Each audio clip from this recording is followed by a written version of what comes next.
सी चीज है जो देखे बिना सब कुछ देख लेती है और बोले बिना सबको सुना देती है?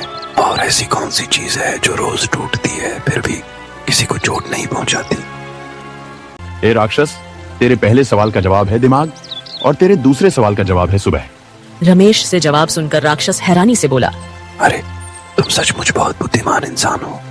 इन सवालों का जवाब आज तक कोई नहीं दे पाया, लेकिन तुमने कुछ ही पलों में यह पहेलियां हल कर दी। जाओ, मैं तुम्हें यह फूल लेने की अनुमति देता हूँ।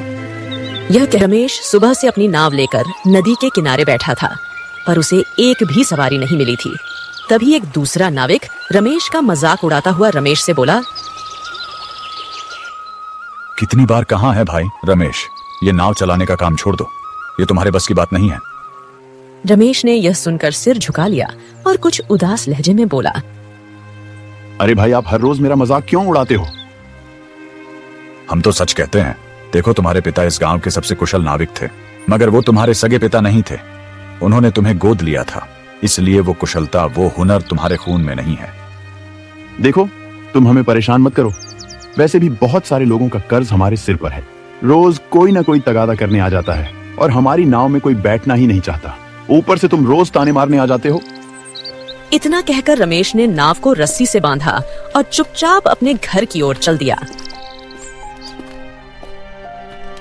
घर पहुंचते ही रमेश की पत्नी लक्ष्मी ने रमेश से कहा, क्या आज भी कुछ कमाई हुई या नहीं, या फिर आज भी पहले की तरह खाली हाथ ही लौट आए हैं? अरे लक्ष्मी, मैं क्या करूं?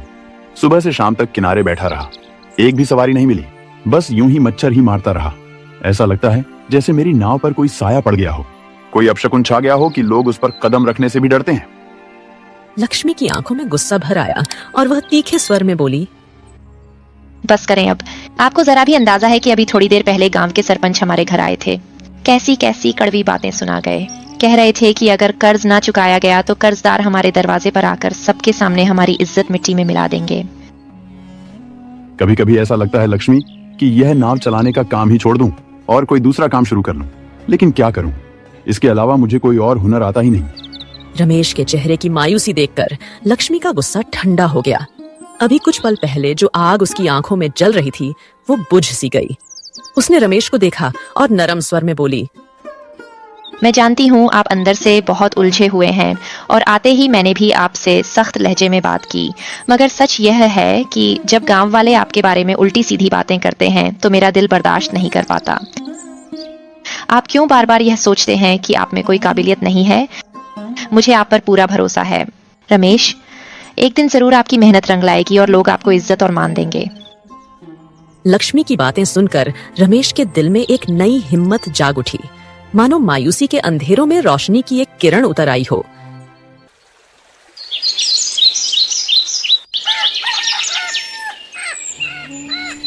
अगली सुबह रमेश हमेशा की तरह अपनी नाव लेकर नदी के किनारे आ बैठा।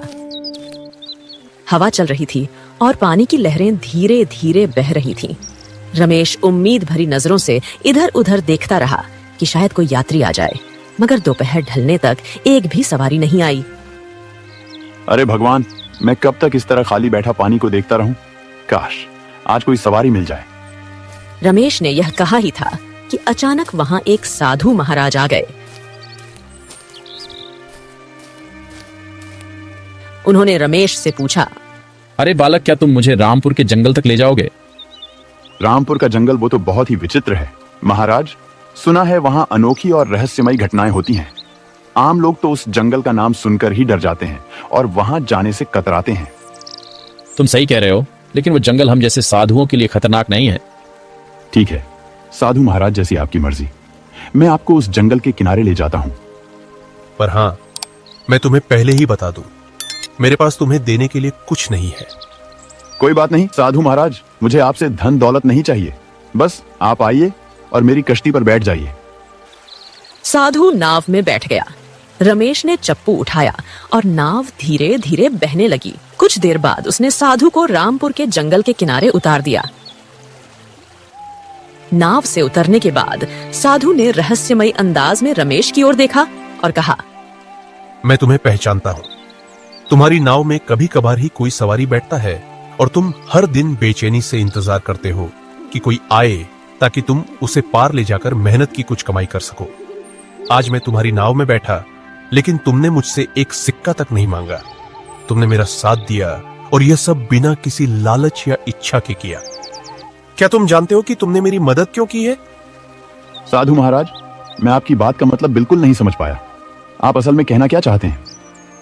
अपने आप को कभी भी मामूली मत समझो। तुम कोई साधारण व्यक्ति नहीं हो। यह सच्चाई तुम्हें बहुत जल्दी खुद ही पता चल जाएगी।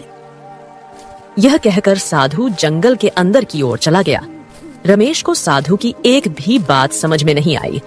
वह कुछ देर वहीं खड़ा सोचता रहा, फिर अपनी नाव की ओर चल पड़ा। अभी वह नाव में बैठने ही वाला था कि अचानक उसे किसी के चिल्लाने की आवाज सुनाई दी। बचाओ बचाओ, कोई बचाओ।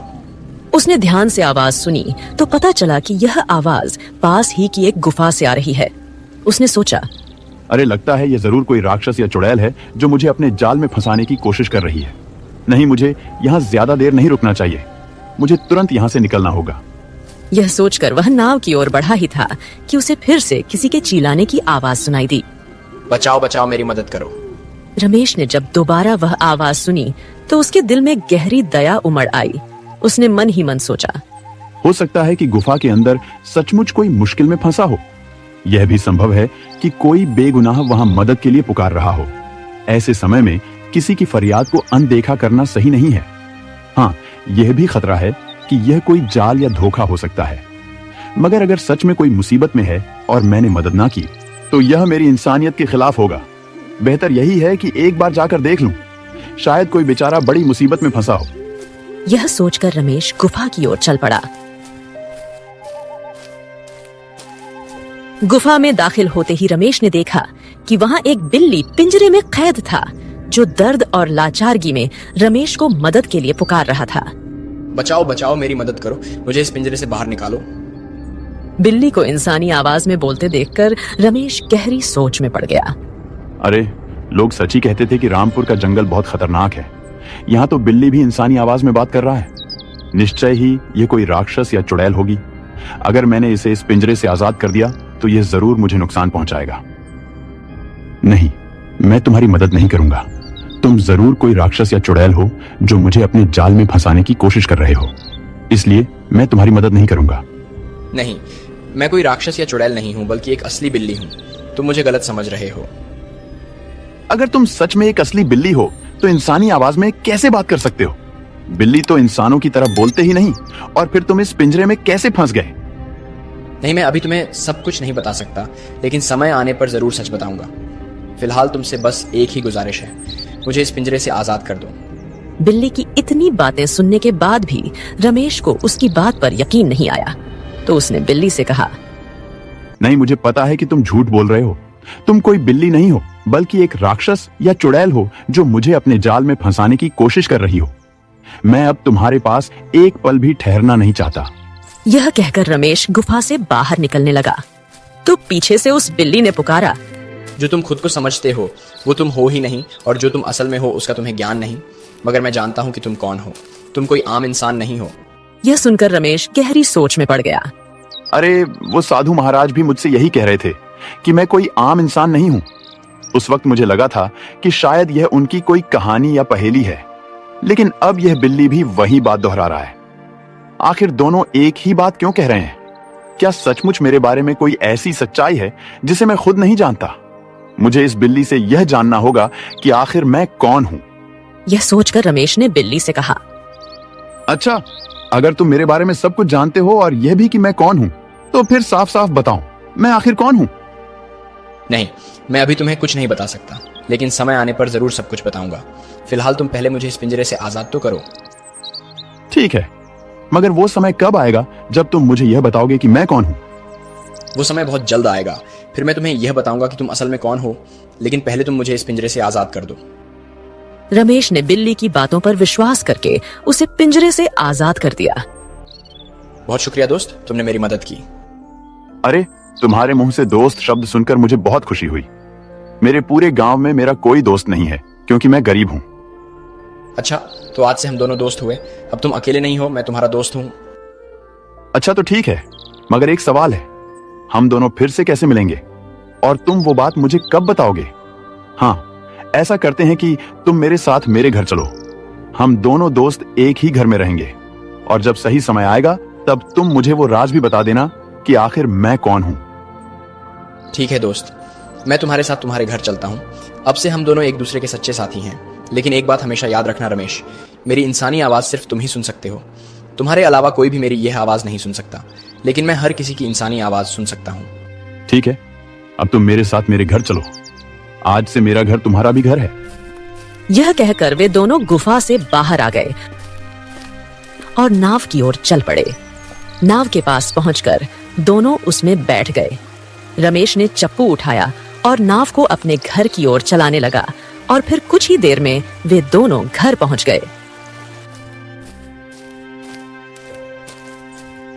घर पहुंचते ही लक्ष्मी की नजर बिल्ली पर पड़ी तो वह हैरानी से बोली, अरे ये बिल्ली तो बहुत ही खूबसूरत है। आपको यह कहाँ से मिला और क्या आज आपको कोई सवारी मिली या नहीं? हाँ, आज सवारी तो मिली थी लक्ष्मी, लेकिन क्या बताऊं, उन्हें मैंने बिना किराया लिए रामपुर के जंगल तक पहुंचा दिया। उनके पास देने को कुछ नहीं था और वह भी कोई साधु महाराज थे। यह आप क्या कह रहे हैं? एक तो आपने उसे बिना किराया लिए यात्रा कराई और वह भी रामपुर के जंगल तक। वहां तो लोग डर के मारे कदम भी नहीं रखते। लेकिन लक्ष्मी, मैं तो सही सलामत वापस आ गया हूँ, इसलिए यूं बेवजह चिंता मत किया करो। ये बिल्ली भी मुझे वहीं जंगल में मिली। किसी ने इसे कैद कर रखा था और मैंने इसे छुड़ाकर अपने साथ ले आया हूँ। और तुम्हें एक और बात बताऊं, यह बिल्ली इंसानी आवाज में बात कर सकता है, लेकिन इसकी आवाज सिर्फ मुझे ही सुनाई देती है। मगर हाँ, यह हमारी सब बातें अच्छी तरह सुन सकता है। यह सुनकर लक्ष्मी डर गई तो रमेश ने उसे कहा, अरे डरो मत। जब मैंने भी इसे पहली बार बोलते देखा था तो मैं भी डर गया था, लेकिन अब मेरे दिल से इसका डर खत्म हो गया है। जानती हो लक्ष्मी, यह बिल्ली हमारा दोस्त है। हाँ, न जाने क्यों ऐसा लगता है जैसे हमारा इससे जन्म जन्म का कोई रिश्ता जुड़ा हुआ है। आप यह क्या कह रहे हैं? हो सकता है यह रामपुर जंगल का कोई राक्षस हो या कोई चुड़ैल या फिर कोई प्रेत जो बिल्ली का रूप लेकर आपके पीछे पीछे यहाँ आ गया हो। कहीं यह हमें या गांव वालों को कोई नुकसान ना पहुंचा दे। रमेश, तुम्हारी पत्नी गलत सोच रही है। मैं तुम लोगों को कोई नुकसान नहीं पहुंचाऊंगा, बल्कि तुम्हारी मदद ही करूंगा। रमेश बिल्ली की बात सुनकर लक्ष्मी से कहता है, लक्ष्मी, यह बिल्ली कह रहा है कि वह किसी को नुकसान नहीं पहुंचाएगा, बल्कि हमारी मदद करेगा। अच्छा, तो क्या तुम हमारी गरीबी दूर कर सकते हो? हाँ, क्यों नहीं, लेकिन याद रखो, मैं तुम्हारा दोस्त हूँ। अगर तुम मुझे अपना लो और मेरा मान रखो तो मैं भी तुम्हारी मदद करने में कभी पीछे नहीं हटूंगा। अगर मैं तुमसे खुश हुआ तो तुम्हारी गरीबी दूर करने में जरूर सहारा बनूंगा। इसी तरह बातें करते करते रात हो गई और वे सब सो गए।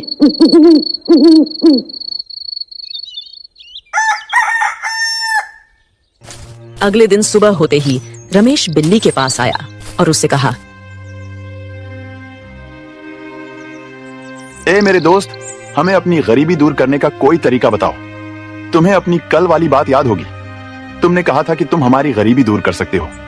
सुनो, मैं तुम्हें एक रहस्य बताता हूँ जिसके बारे में आम लोग कुछ नहीं जानते, लेकिन वहां तक पहुंचने के लिए तुम्हें और लक्ष्मी को एक बार फिर रामपुर के घने जंगल में जाना होगा। जंगल के बीचों बीच एक शांत झील है और उसके किनारे एक दुर्लभ चांदनी का फूल खिलता है। उस फूल में अद्भुत शक्ति छुपी है। कहते हैं कि जो भी इंसान उसे पा लेता है उसकी किस्मत बदल जाती है और उसकी जिंदगी खुशियों से भर जाती है। लेकिन उस जादुई फूल से हमें क्या फायदा होगा? वह चांदी का फूल कोई साधारण फूल नहीं है। उसकी सहायता से किसी भी बड़े से बड़े श्राप को समाप्त किया जा सकता है। तुम्हारी बात यहाँ तक तो समझ में आती है, लेकिन हमें यह समझ नहीं आ रहा कि इससे हमें क्या लाभ होगा। हम पर तो कोई श्राप ही नहीं है। अरे रमेश, जरा सोचो, क्या तुम्हारी गरीबी किसी श्राप से कम है? गांव वालों का कर्ज, उनकी तानेबाजी, दुनिया की कठिनाइयां और जीवन की मुश्किलें, ये सब भी तो किसी श्राप से कम नहीं। क्या तुम इन्हें मामूली बात समझते हो? यह सुनकर रमेश चुप हो गया और लक्ष्मी के पास जाकर उसने वह सारी बात बताई जो उसकी हिरण के साथ हुई थी।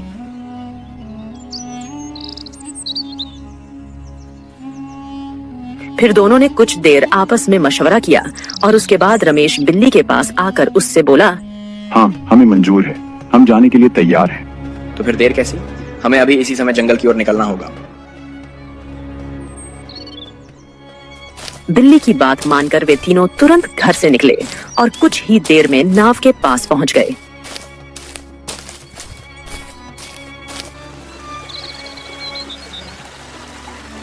फिर वे नाव में बैठ गए। रमेश ने चप्पू चलाना शुरू किया और जल्दी ही वे जंगल के किनारे पहुंच गए। वहां पहुंचते ही सब नाव से उतरे और जंगल की ओर बढ़ चले। जंगल में पहुंचते ही बिल्ली ने रमेश से कहा, चलो अब तुम दोनों मेरे पीछे आओ।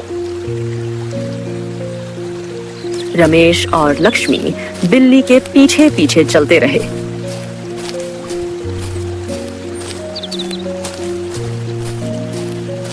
जंगल बहुत ही खतरनाक था। चलते चलते अचानक उनके सामने से एक बड़ा सा सांप गुजरा। उसे देखकर दोनों डर गए। अरे ये सांप कहाँ से आ गया? ये जंगल वाकई बहुत खतरनाक है, मुझे तो बहुत डर लग रहा है। लक्ष्मी को डरा हुआ देखकर रमेश ने बिल्ली से कहा, अरे क्या तुम हमें इस जंगल में मरवाने के लिए लेकर आए हो? नहीं, ऐसा बिल्कुल नहीं। लेकिन झील तक पहुंचने के लिए तुम्हें इन कठिन रास्तों और परीक्षाओं से होकर गुजरना ही पड़ेगा। तो फिर हमें यह भी बता दो कि आगे रास्ते में हमें किन किन परेशानियों और मुश्किलों से होकर गुजरना होगा। चांदनी के फूल तक पहुंचने के लिए तुम्हें एक झील के पास जाना होगा। उस झील के भीतर एक बहुत ही भयंकर राक्षस का कब्जा है, पर उसे हराने का राज केवल मुझे ही पता है। यह सुनकर रमेश बहुत ज्यादा डर गया। डरते हुए हालात को देखकर लक्ष्मी ने उससे पूछा, अरे जी, आप डरे हुए क्यों लग रहे हैं? इस बिल्ली ने क्या कहा है? लक्ष्मी के पूछने पर रमेश ने बिल्ली ने जो कुछ कहा था वह सब उसे सुना दिया। यह सुनकर लक्ष्मी डर गई और कांपती हुई आवाज में बोली, अब तो मुझे सच में डर लग रहा है। मैं आपको इस बिल्ली की बात मानने नहीं दूंगी। सोचकर देखिए यह कैसा जंगल है। चारों ओर खतरे ही खतरे हैं। पहले सांप और अब झील के अंदर राक्षस की कहानी। मेरा पहला ही विचार सही था। यह बिल्ली कोई साधारण जानवर नहीं हो सकता। जरूर कोई राक्षस है जो हमें बहला फुसलाकर अपनी चालाकी से अपनी ओर खींच रहा है। अगर हमने इसकी बातों पर विश्वास कर लिया तो शायद अपनी जान भी गंवा बैठेंगे। ये तुम्हारी गलतफहमी है। बस मुझ पर भरोसा रखो। जब तुम उस राक्षस का सामना करोगे तो वह तुम्हें लड़ने के लिए उकसाएगा, लेकिन ध्यान रखना कि उस पर हाथ से वार करना ठीक नहीं। अगर तुम शारीरिक रूप से भिड़ोगे तो वह तुम्हारी जान ले सकता है। तुम्हें उसे बुद्धि और समझदारी से हराना होगा। उसे यह एहसास दिलाना होगा कि ज्ञान के मामले में तुम उससे कहीं ज्यादा सक्षम हो। वह तुमसे 2 बेहद कठिन प्रश्न पूछेगा, ऐसे प्रश्न जिनके उत्तर आज तक किसी ने नहीं दिए। फिर भी मुझे पूरा विश्वास है कि तुम वे उत्तर दे सकोगे। जैसे ही तुम दोनों प्रश्नों के सही उत्तर दे दोगे, वह तुम्हें फूल लेने की अनुमति दे देगा। बिल्ली की बात सुनकर रमेश को उस पर शक होने लगा और उसने बिल्ली से कहा, इतना तो हम समझ गए बिल्ली कि उस चांदनी के फूल से तुम्हारा कोई ना कोई गहरा नाता है। सच सच बताओ, तुमने हमें अपना मित्र कहा है तो तुम्हें हमारी दोस्ती की कसम। क्या तुम्हारा उस फूल से कोई विशेष संबंध है? क्या तुम सच में हमें सिर्फ हमारी गरीबी से मुक्ति दिलाने के लिए यहाँ लाए हो? सच सच बताओ। बिल्ली गंभीर हो गया। कुछ देर चुप रहने के बाद बोला, हाँ, तुम्हारी बात सही है। दरअसल उस चांदनी के फूल से मेरा श्राप टूट सकता है और तुम दोनों भी गरीबी से छुटकारा पा सकते हो। हाँ, यह सच है कि मैंने तुम्हें यह बात पहले नहीं बताई। असल में मैं एक श्रापित बिल्ली हूँ।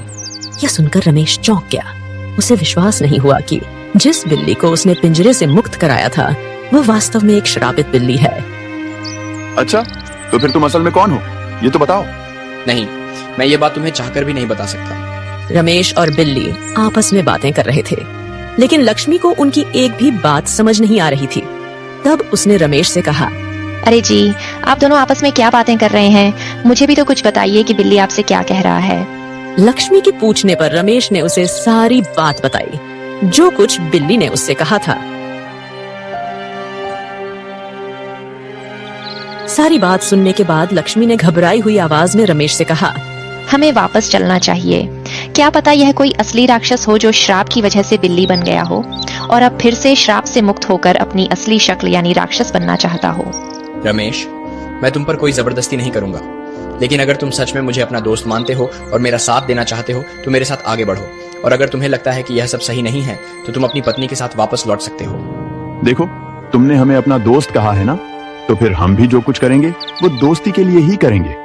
हमें अब इस बात की परवाह नहीं कि हमारी किस्मत बदलेगी या नहीं, गरीबी दूर होगी या नहीं। असली बात यह है कि दोस्ती जिंदाबाद। अब तुम जहां जाओगे हम तुम्हारे साथ चलने को तैयार। बिल्ली हल्की मुस्कान के साथ आगे बढ़ा।